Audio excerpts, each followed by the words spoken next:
friends. Welcome to Sky House Herbs podcast. I'm Ashley Ellenvoss, a clinical herbalist, and in this space, I share my knowledge and experience with plant medicine to help you on your own journey of healing and transformation. Join me in exploring the ancient wisdom of plant spirit medicine and how it can be used to heal the body, mind, and spirit. We'll talk to experts in the field and share stories from people who've been transformed by powerful plant allies. New episodes are released each Monday, so please subscribe. And now, let's explore this mystical world of plant medicine together. Hey everyone, welcome in. I'm so excited to have a special guest on our podcast today. Rachelle Robinett is an author. She's a speaker. She travels between New York City and Costa Rica, and she's the author of a new book, which we'll talk about naturally.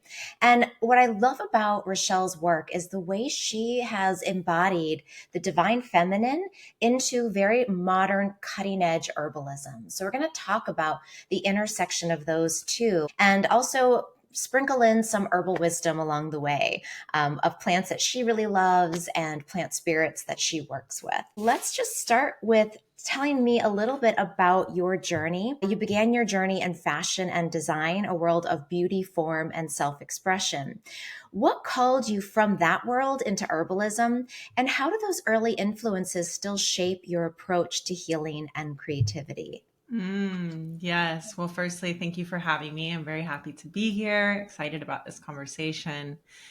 And yeah, in terms of, it seems like such a unexpected jump to make from fashion to herbalism.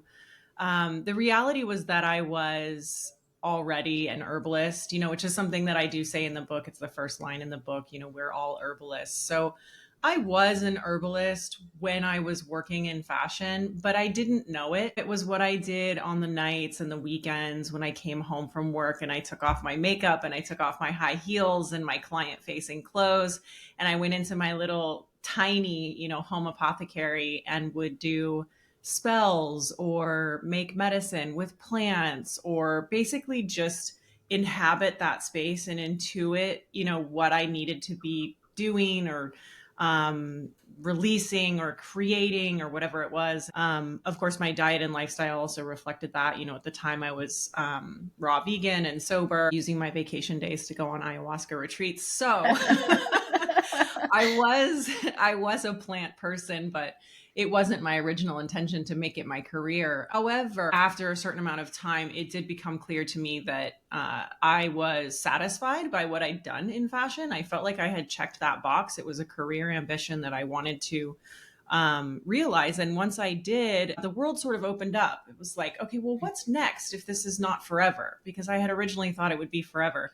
And naturally, I reflected on what I did with my time and energy, when I was not working. And it was obviously, I was an herbalist. And the other thing that's very interesting is when the wellness industry started to become what it is today, a lot of the early adopters were in the fashion industry already. And you can see some of the roots of the early wellness industry, kind of culture and trends in fashion. Like the fashion people were already doing juice cleanses. The fashion people were already hip to a lot of these sort of seemingly sort of niche or kind of far flung like health practices and tactics and things you saw it in modeling and whatever else. So Sure.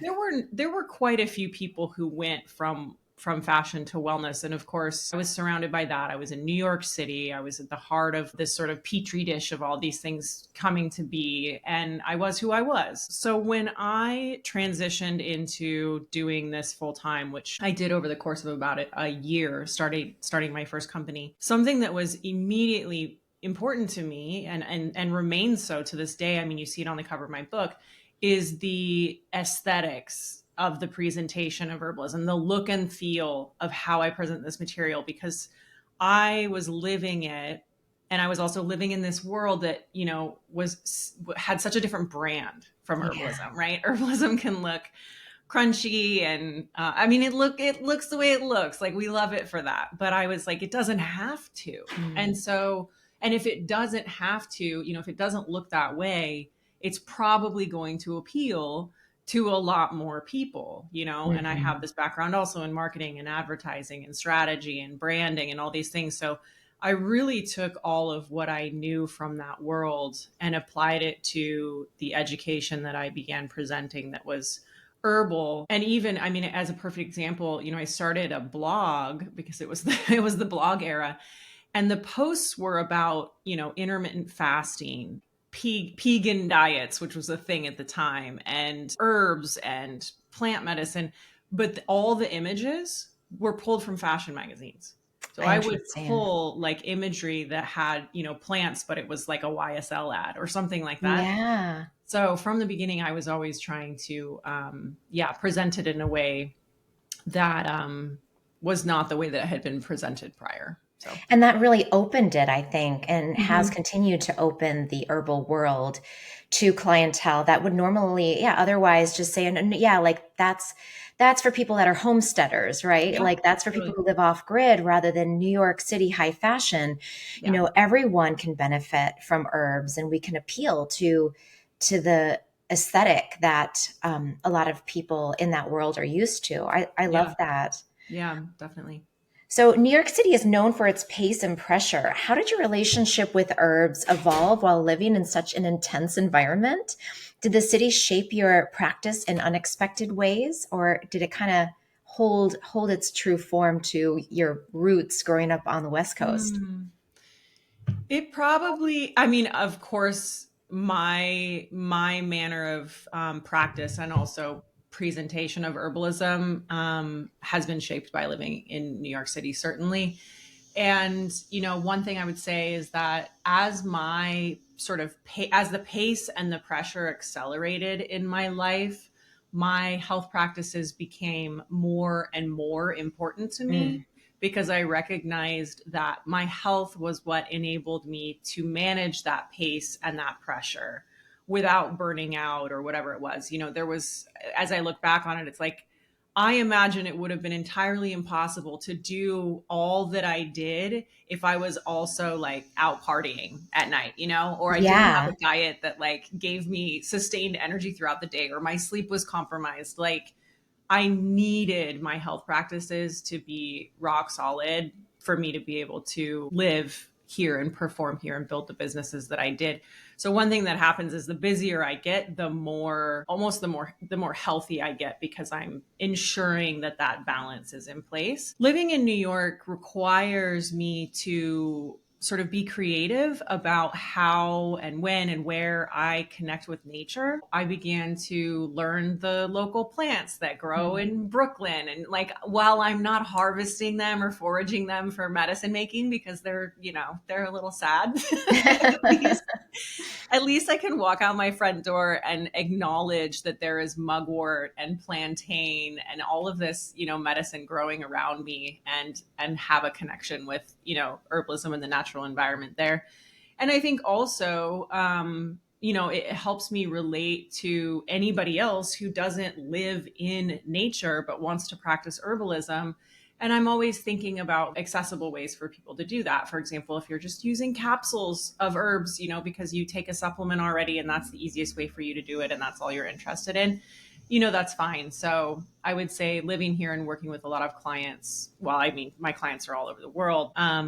It's given me a very diverse sort of catalog of practices and protocols to recommend to people. I think that's very important because, of course, not everyone does live close to nature, and not everybody wants to live in that Mhm. environment. Not everybody wants to homestead.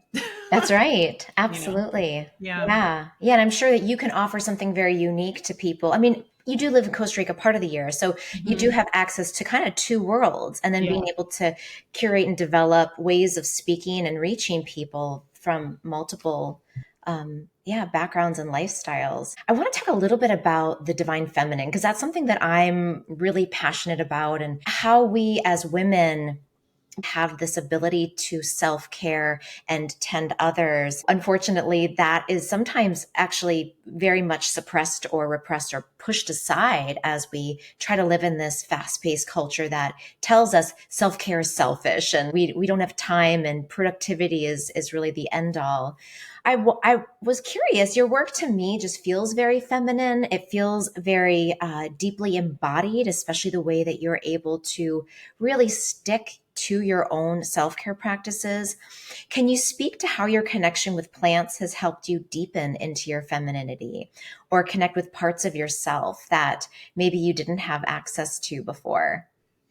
One thing I would say about the role of herbalism in connecting with ourselves better, or more holistically, that is one of the secrets, if you will, working with this practice. And what I mean by that is it's not something that, we really advertise, right? Like start practicing herbalism and connect with your truest self. Actually, that's what happens because herbalism is holistic, right? And it's personalized and it's natural. And therefore, it requires that we self-reflect, and it teaches us, it asks of us to develop a certain degree of self-awareness first in order to then seek the right remedies for us. Because it's not, I have depression, this is the drug for depression. It's maybe I feel depressed. What is the cause of that? And how is it showing up in my body? And then what are the herbs that are going to help cure that from a cause basis? So it really implores us to develop the ability or redevelop the ability to listen to our bodies and understand ourselves. And that process, as we all know, can be endless. Mm-hmm. The process of learning about ourselves and reconnecting with our truest natures. So for me, that's where it began when I was a child, and that's where it still is for me. I'm very much a philosophical herbalist at heart. I love the philosophy of the practice and all that's available when we work with it in that macro sense. And of course, I can recommend an herb for a headache, but I really, really like to think about what it does to our relationship to nature and to our bodies. The feminine aspect of it it's been an interesting journey for me. I grew up on a farm with a bunch of boys. I was the only girl. I had 4 brothers. It was a very had a very tomboyish experience, if you will, building fences and shoveling you can imagine what, and All the things. yeah, all the things. And really didn't feel particularly feminine for a lot of my life, frankly. That aspect has really opened up for me actually since I've met Costa Rica and been spending time there. I've always traveled a lot, but I really fell in love with that place and found a home there. That environment really, more than anything else in my life, really reconnected me with my truest nature and my truest self. And I felt like I was in this land that encouraged and allowed and promoted and was also sort of safe enough for me to truly, truly, truly be myself. And then all kinds of incredible shifts happened. And part of that whole process has been a lot of pleasure, a lot of embracing of the necessity of that in our lives, of pleasure, of play, of joy, of feeling, of embodiment. And that can be feminine or otherwise. So it's been transformative, truly. And to me, there's not really a separation between like herbalism and Costa Rica, because I am immersed in nature there. And the things that have transformed me are like the sea and the jungle and the sunsets. It's like it's still nature having its effect on me. And I think the other thing, that the last point I'll make here that's been really interesting is, I of course have an online persona. And when we build these personal brands or these personas, we acquire these communities that have expectations for how we're going to show up. And if we change, or when we change, because of course we're going to change, there can be a kind of resistance, if you will, to that change. And so something I've noticed is that in the past, I would share quite a lot of fairly conservative, not politically conservative, but conservative in terms of this is a tea recipe and this is a salad recipe or whatever it was. And then in the last couple of years, as I'm kind of blossoming in this stage of more femininity, more pleasure, more embodiment, and very excited to share those things, I do come up against a little bit of resistance. It's like, wait, we expected you to be a certain way, and now you're starting to look and feel a different way. And some people see it and they say, this is incredible, like, what's going on? I want some of what you're having.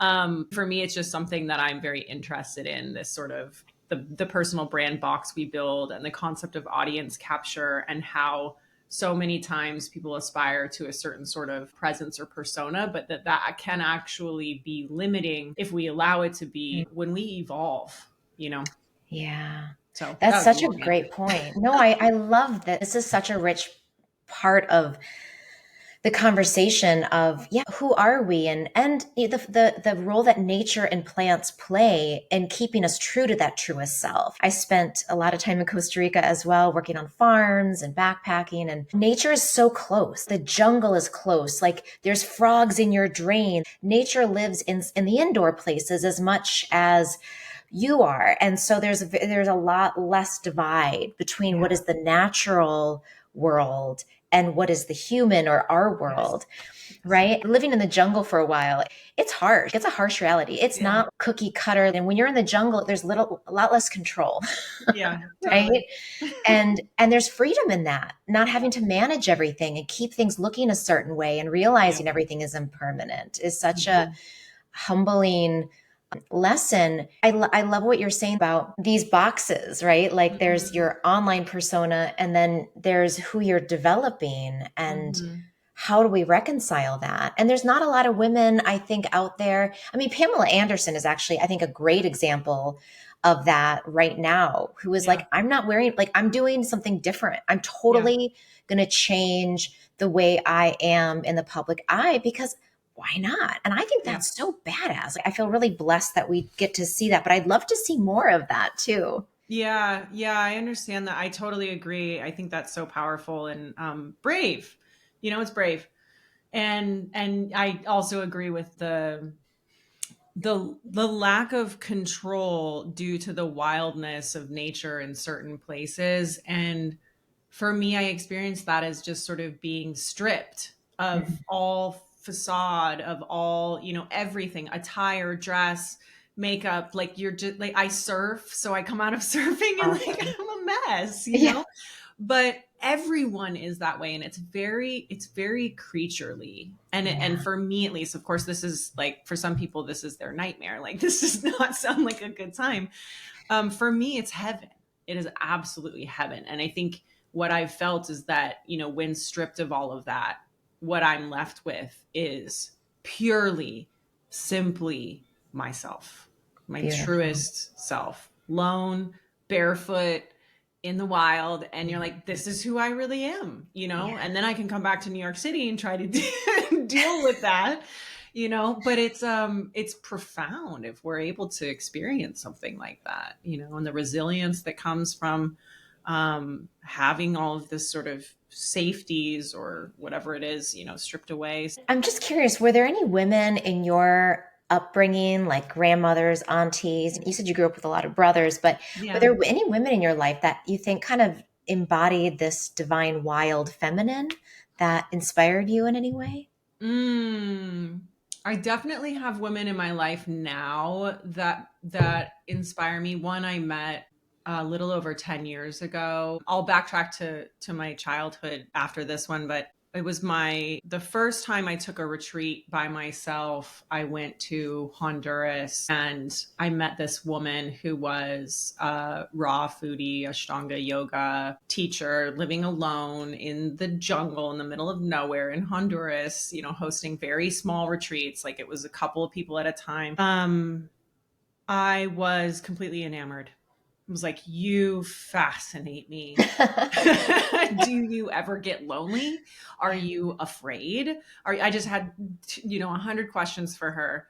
And she remains one of my closest friends now. She lives in Ecuador now. And again, completely self-sufficient by herself. She's probably She's probably nearly 70 now, still doing the same thing, hosting yoga retreats, living in this, in the cloud forest in Ecuador, and an example of this like wild, free, perfectly content. She's very, very happy, of course, very healthy, independent woman who left New Jersey and said, I'm going to go Nice. Yeah. to the middle of, the middle of Honduras. This is what I'm going to do.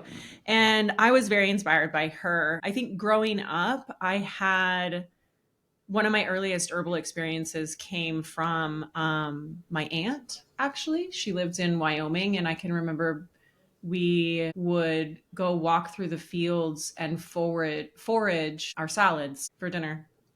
And Nice. she Yeah. taught me like, yeah, you can just pick this and this, you can eat this flower. And so that was an early introduction to the experience of foraging and plant identification and that sort of thing. My grandmother, also on my mom's side, was not a very natural person, if you will, but she was a very free spirit. Mm. Traveled a lot, actually, as a young person and as an older widow.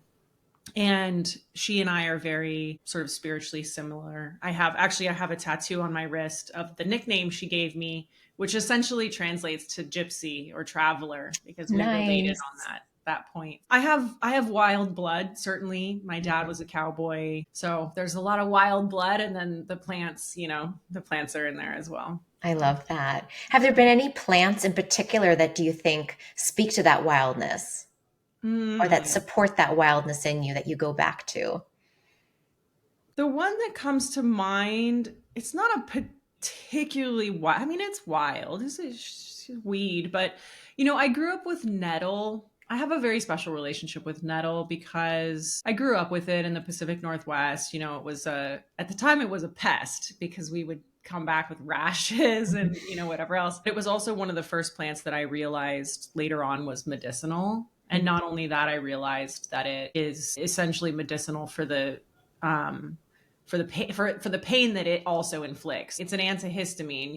It stings us, we get this histamine reaction and have itches and rashes, and if you take it internally, it's an antihistamine. And that concept that something can be both a poison and a cure, that concept is called a pharmacon, and that's why I named my company Pharmacon Supernatural. It's essentially that experience with nettle, and I love that idea in general, that anything can be a poison or a cure. In terms of wildness, I have a relationship with the horizon and like the Mm. edges of things. It's not a specific plant, but it is definitely satisfies that wild impulse. Cool.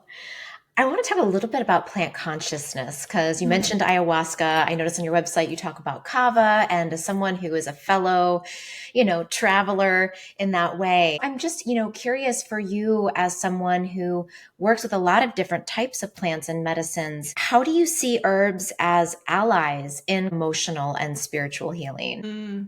Yeah, they certainly are that, aren't they? Yeah. I feel moved thinking about how many allies I have and have had over the years. I think, gosh, I mean, herbs and plants and nature, of course, all one and the same, can support us in nearly any way we need, and sometimes that work is very functional, if you will. I am grieving, or I have a broken heart, or I feel sad because of this, and I can take things that adjust levels of neurotransmitters to make me feel this way.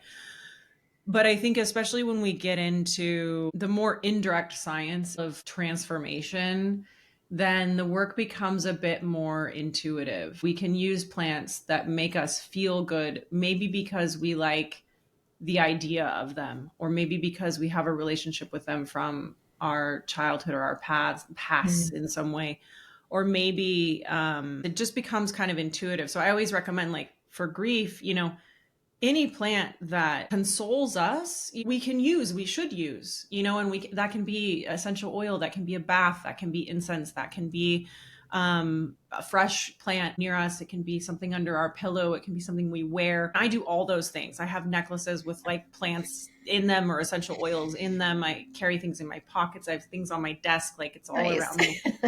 And then, of course, entheogens are incredible in what they offer for mental health, for transformation, for reconnecting with our truest selves, for reflecting on our lives and our paths, for healing trauma. They're so powerful. Of course, I've explored many of them.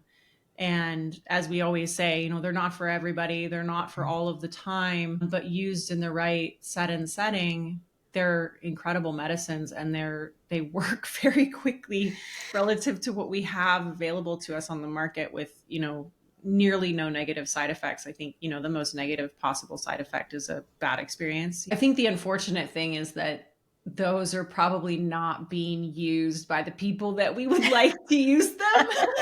Yeah. Yeah. Not saying we should, spike the water supply, but it's been proposed in the past, so um yeah. Yeah. But that's kind of brings me to the question of ritual use because, Mm. our ancestors, there was this idea of ritual as part of how we grow up and mature and learn new things. And so they would use plant medicines, entheogenic and non-entheogenic. They would have Mhm. summer solstice and spring equinox, and there'd be these ritual markers. What do you think in the modern world? You said that in your life practice, you have a lot of ritual. What does ritual look like in the modern world for yourself? And then what do you think we as a culture could benefit from in terms of ritual? Yeah, amazing question. I talk about ritual in the book in the context of retreats and these transition periods that we can go through, seasonally or at major turning points in our lives. Something that I like about the traditional use or the traditional sort of employment of ritual is that more often than not, it's obligatory. So these cleanses or these rituals or whatever they are, they're obligations, and they could be,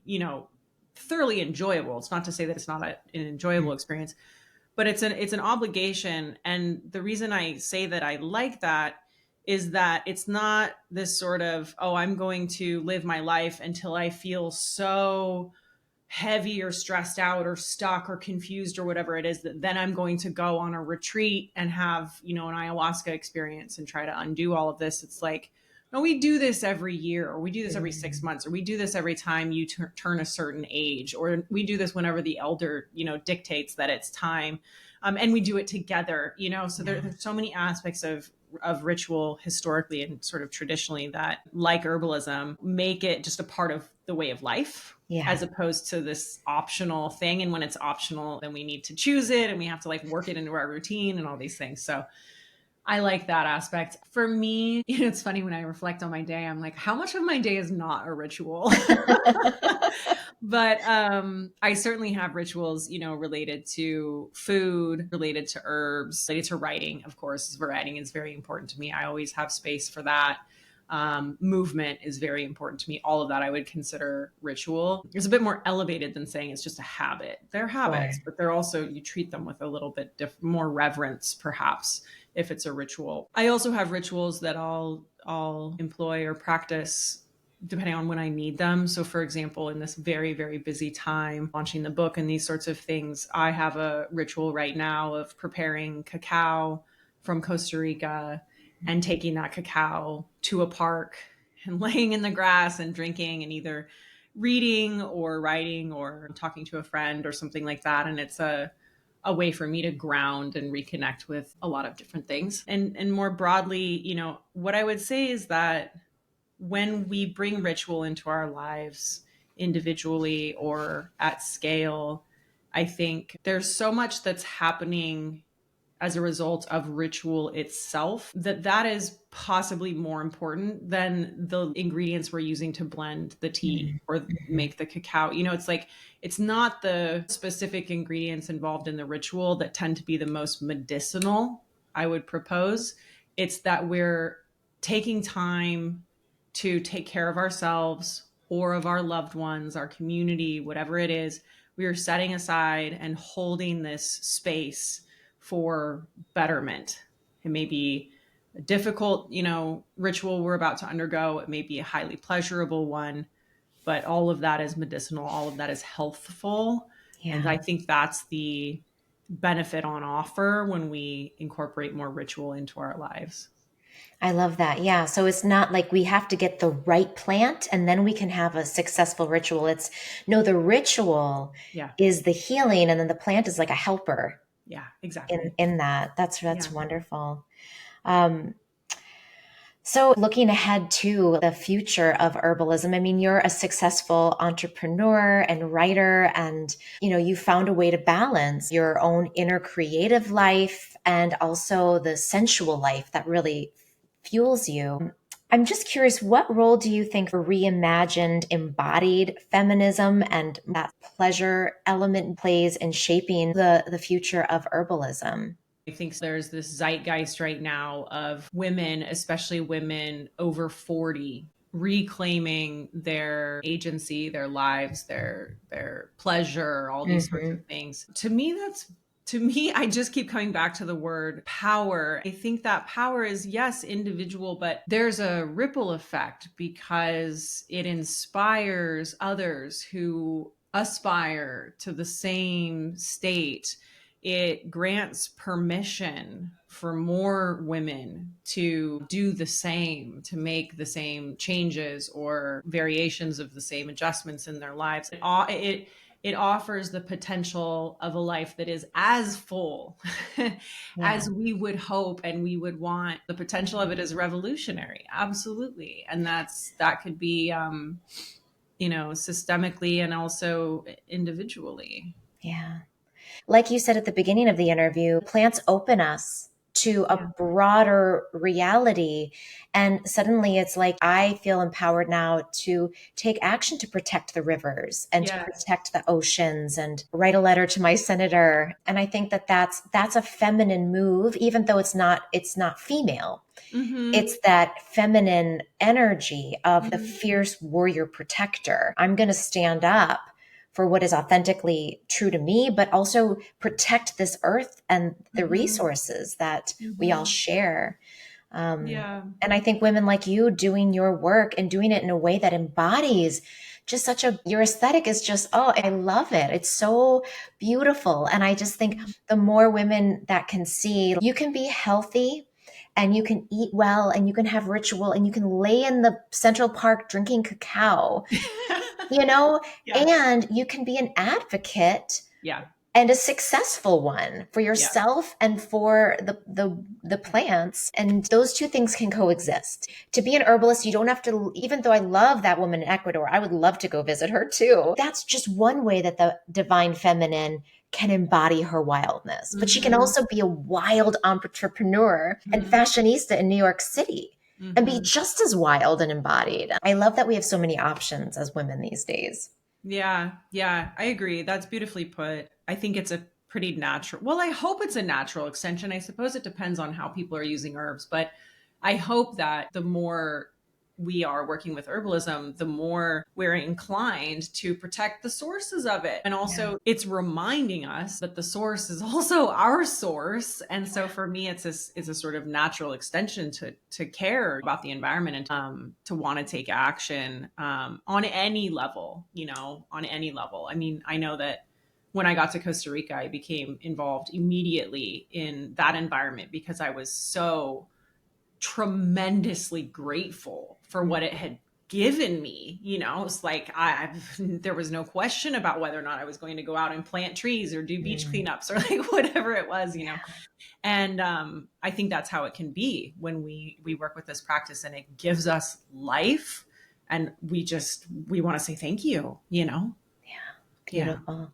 Good. I know we're nearing the end of our time together. So I wanted to just end by asking, how can people be in touch with you? How can they find your book? What are the best places for people to continue this conversation and continue to follow you? Definitely. Well, please, pick up a copy of my book. It is naturally the Herbalist Guide to Health and Transformation. and includes much of what we've talked about today. It's a beginner-friendly guide to herbalism, but really anybody at any place on the spectrum of interest in natural health will benefit from this book. So pick up a copy of Naturally, and I'm available on the internet at RachelleRobinett.com. That's my website, and there's a great newsletter I would recommend signing up for there. We send out herbalism information on a weekly basis. And then, of course, I'm on Instagram at Rachelle Robinett. Wonderful. And I'll include links in the description below. So for any of you listening or watching right now, just take a look on the YouTube description and you can get to all of those different places really easily. So thank you so much, Rachelle. This was a lovely conversation. It was so nice to meet you. Thank you. I really enjoyed it.